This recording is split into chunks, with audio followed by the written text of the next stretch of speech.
the cloud native infrastructure as well as the CI/CD deployment, which we are working on, and my experience and expertise on this.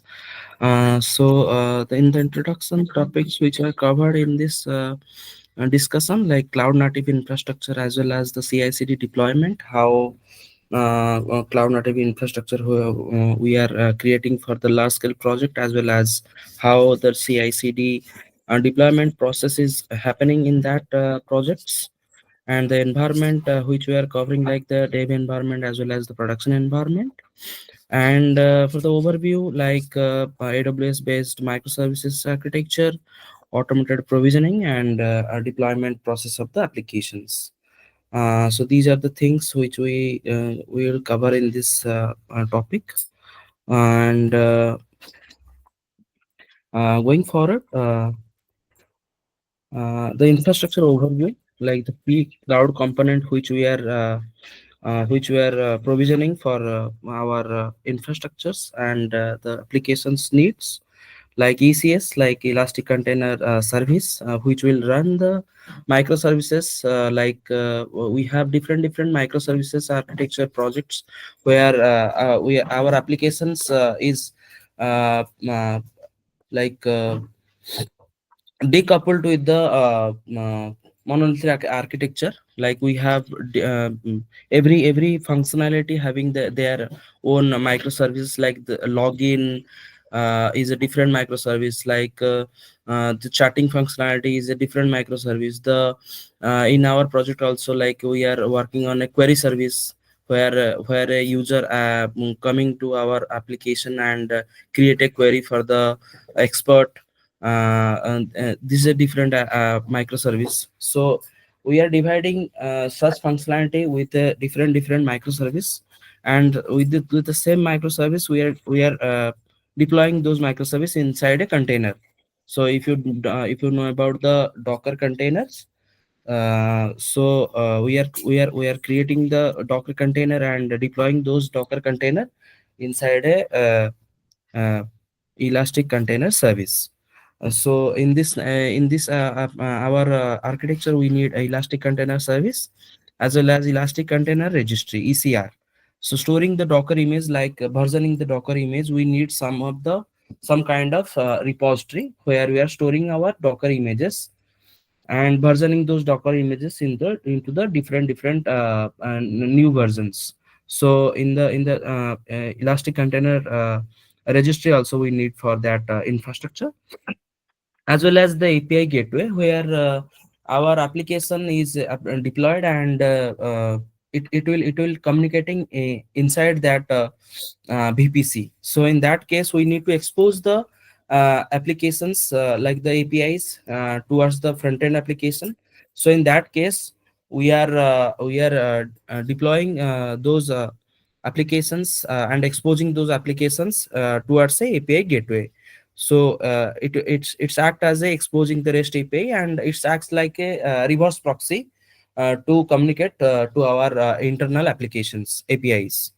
And for the load balancing, we are using load balancer for the traffic distribution, as well as balancing the loads to the different microservices. And for the storing of our files and the images, audio, video, document uploaded by the end user, we are using S3, as well as we are using S3 for the our internal files and internal uh, images for that, as well as we are using RDS. RDS act as a database storage, where we are having the different databases, like MySQL, MongoDB, PostgreSQL, kind of requirement in our applications. We are taking the databases from the RDS, as well as SQL services, like asynchronous processes, where the queue services, like if we have some of the bulk upload or the bulk registration. In that case, we have to like process our data with the asynchronous process, where it will be uh, come one by one or bulk, it doesn't matter. In that case, it SQS is internally scaling it to the infinity, so we don't have any kind of issues on the registration process or uploading process and these kind of things. We, if we have like one crore user at a time to the register in our application, so in that case the application will handle those kind of scenarios like queue services.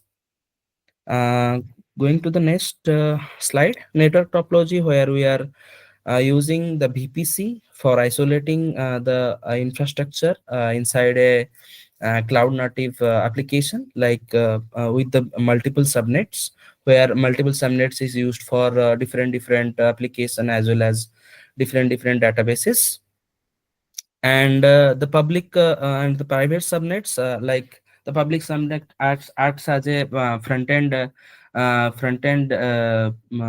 applications subnet, where we are deploying our ECS services inside a public subnet, and our internal APIs which we are deploying inside a private subnets.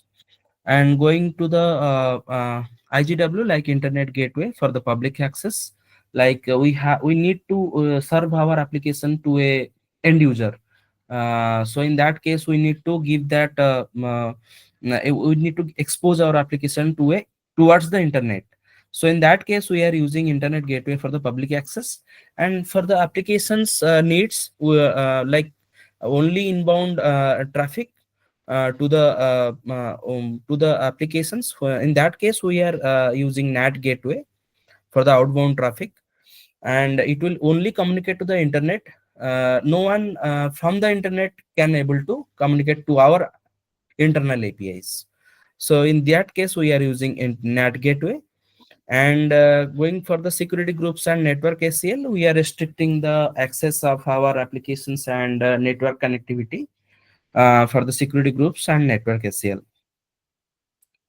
Coming forward, the ECS forget cluster and secure execution. ECS is able to stay inside a cluster with the EC2 instances, as well as we can use the forget, like it is a vast machine which we are just only like taking some of the infrastructure within that forget.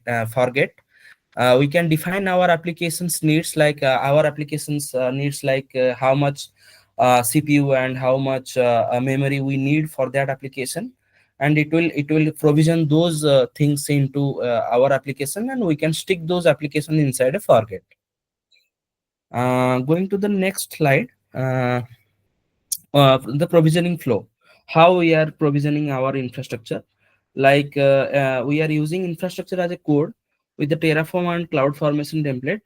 Currently we are using CloudFormation template with the AWS native application CloudFormation template, where we are writing the template with the JSON and YAML format, where we are defining our resources like NAT, like VPC subnets, NAT gateway, internet gateway, route tables, and the EC2 instances inside a ECS cluster, and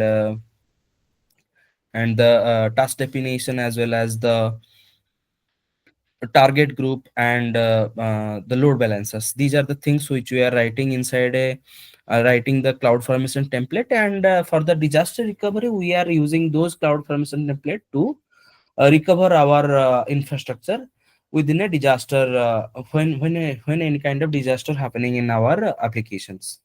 Like somehow we are taking those kind of precautions, like in somehow if the Mumbai region is going down in the AWS, we can switch over to the like uh, what do you call that, Telangana, Andhra Pradesh region quickly with the infrastructure as a code format. So we just run those infrastructure as a code in the Hyderabad region, and it will spin up those things within half an hour, and our application is good to go.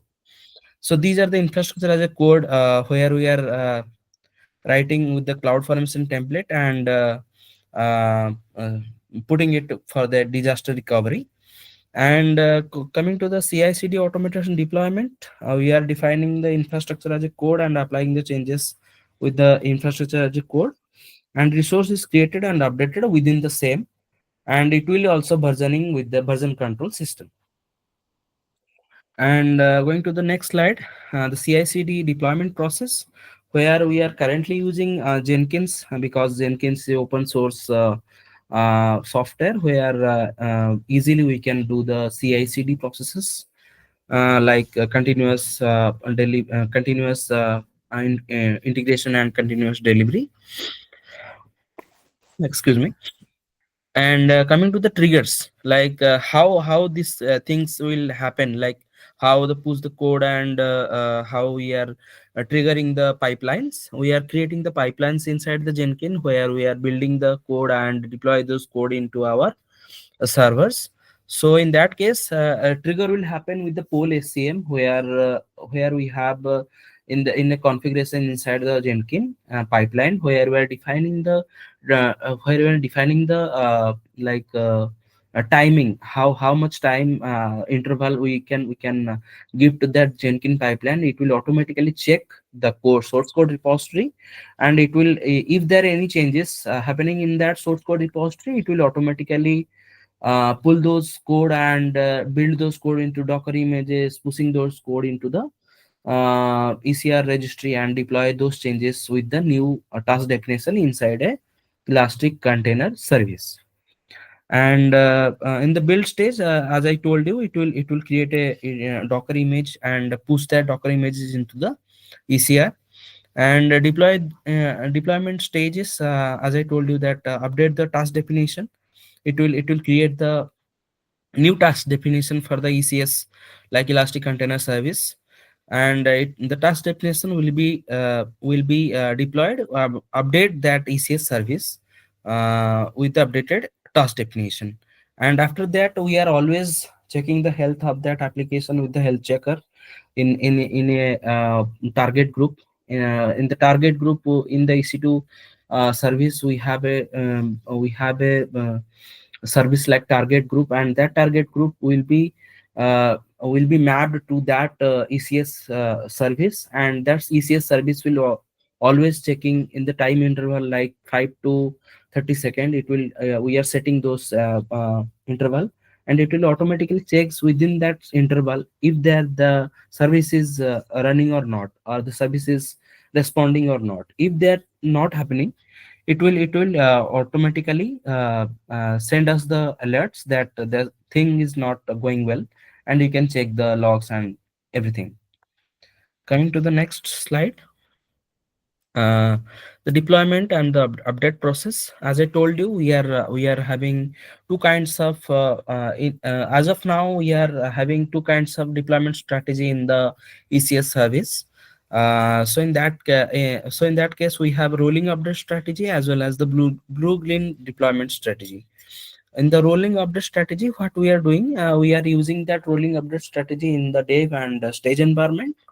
And for the rolling update, we are just creating the new ECS task spin up, and the load balancers check the uh, load balancer will check the health of that new application which we deployed. And it will check if the application is able to respond or not. And if everything goes well, then only it will give us the notification that the application is able to responding successfully. And it will stop the older task. The older container task means nothing but is a container which we already deployed previously. It will stop those tasks and purge those tasks. And it will map to the newer task which we are deployed.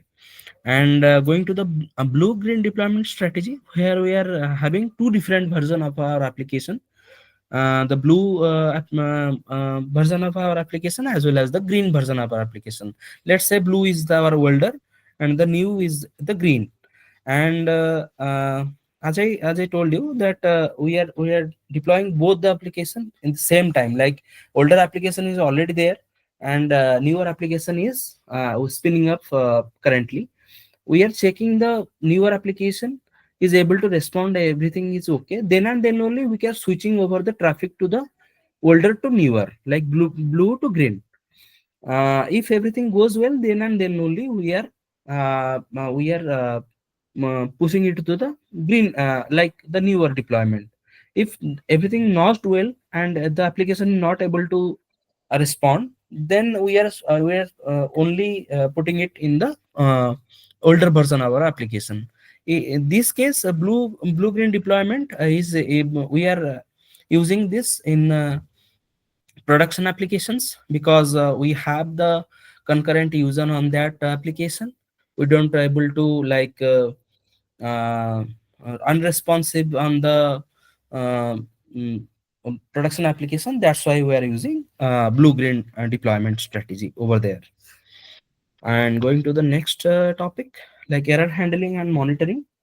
We are using the failure scenarios like ECS task failure or deployment misconfiguration or API gateway or elastic load balancer issues. So in that case, we are going to check everything is working well or responsive well. For that, we are going to inside the ECS logs, as well as we are going to ECS instances which we deployed inside it, and going inside we are checking if there anything goes wrong or any kind of misconfiguration is happening over there. If there is anything like that, we are fix those issues and redeploy those changes over there. And as I told you that the monitoring tools which we are using, CloudWatch and Logs, SNS Alert and X-Ray. And for that, we are using auto rollback mechanism, where if anything goes wrong, it will automatically switch over to the older version of the application. Right now we are using like some of the application we are using CloudWatch as well as Gray Logs for better observability in our applications, real time alert, and uh, SNS notification service over there. Going to the conclusion and future enhancement, we have getting the benefits like scalability and automated infra, seamless deployment, and secure network. For the scalability, like in we are deploying our application in ECS service, like Elastic Container Service. Over there, what we are doing, we are we are giving a load test to our applications, like how much load we are able to give one container instance. So in that case, we are getting a load test over there, and over the load test graphs or the statistics, we are giving the auto scaling capability. Like if there is any kind of load is happening, you need to auto scale your containers, like the task, desired task. We are creating like 10 to 100 tasks. If user is coming to the towards seamlessly, like 1 to 1 million, then it will automatically scale, and it will create the newer tasks and giving the same tasks to the same endpoint, and we are able to good to go. Like if there is any kind of surge of traffic happening to our application, it will automatically scale this application, and our load balancer is automatically balance those loads into our newly created containers. And the internally it will happen, and none of kind of what do you call that uh, unresponsiveness will not happen in future. So in that case, we are able to do the scalability. And we are also giving the auto scaling group, where we are setting the infrastructure as a such a way that 1 to 100, where the minimum infrastructure is like one instance, as well as the maximum infrastructure like 100 instance. So it will seamlessly auto scale, where our instances is automatically created, and inside that instances we are deploying our newer applications seamlessly. So this is one thing, the benefits we get. And the seamless deployment, which we already told you, that we have the Jenkins pipelines where we are getting the CI/CD deployments. Like, if any of the developer push the code, it will automatically reflects in the server. There is no manual intervention inside it. As well as our secure network, like we are securing our infrastructure within the VPC, and everything goes outside from the inside the VPC. It's only in such a way, like the VPC link, which will all communicating to our API gateway. So this is a secure network infrastructure.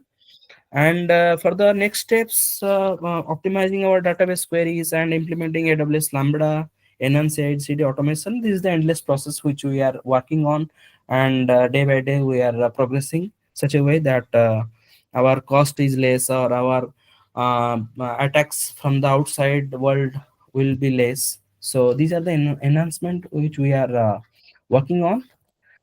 That's all from my side.